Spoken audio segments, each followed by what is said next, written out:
Hi, it's kind of been, at least 2 years since I last posted on this channel, but I was thinking about it and I thought that I could do better than I did last time when I drew the, Witches and Warriors cast. So today I'm just gonna redraw those for us. Here's Arson. I'll also tell you a little bit about them. Here we have Arson. Arson is what I'd call the main character of Witches and Warriors. He's kind of a spunky guy. He kind of started off as a self-insert, but at this point I'd consider him a separate character. I gave him a tooth gap because I just really like giving those to characters, and he's part goat because in the world that he inhabits, there are a lot of people that have part animal features based on the region that they live in, such as the fact that he came from the mountain area, so there's a ton of like people that are part goat essentially. This is his last name. I forgot to add that on the original video.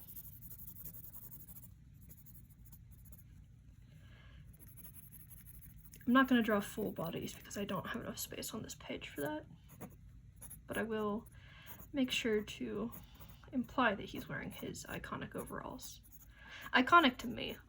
Nobody else except me and my friends know about these characters. So at the beginning of Witches and Warriors, Arson starts out traveling with his best friend, I started out as a friend of mine's characters, but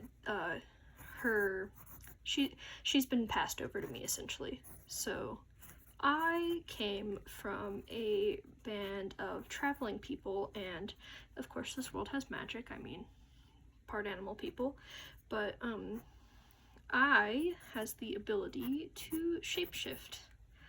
Her powers aren't that well defined because it's a very soft magic system, because that's just a personal preference of mine, but she shapeshifts often to just color her hair and make small cosmetic changes, though she can turn into animals.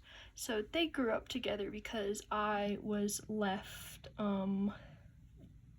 there where Arson grew up, and they just grew up together. And the story really starts when they meet Halog. Well, actually it doesn't start, but as part of, there's a whole prologue, and eventually Arson and I decide to travel out on a train named the Lacey, that's her name, who's semi-sentient, and they decide to start traveling out because they're looking for a very special book. The story really picks up pace when they do travel to where Halog is living, and they realize that they don't have enough money to get into the library. Halog was also made by a friend of mine, actually my boyfriend, but has since been handed over to me because it went from a group project to something that only really I cared about. So they ran into Halog while they're waiting for the library to open because they finally gathered enough coin to get in, but instead of getting in, they run into Halog. Literally, Halog is running away and runs into them, and they decide to pick him up and take him with them on their trial, or on their journey to find this book that belonged. Actually, I can't quite remember. It's been a while. I believe the next character they meet is Zane, who is also, you guessed it, made by another friend of mine, but she's a really fun character. Zane is the daughter of some merchants, so she's very technically minded, and she's actually probably the smartest character, not the smartest, the most put together character out of this group, because she has actually been raised with that responsibility. Halog could be put together, but he's very neurotic for neurodivergency reasons, and Arson and I are smart, but in a kind of like, they act stupid a lot of the time way. So there's Zane. Actually, I'm gonna leave her hair blank for now.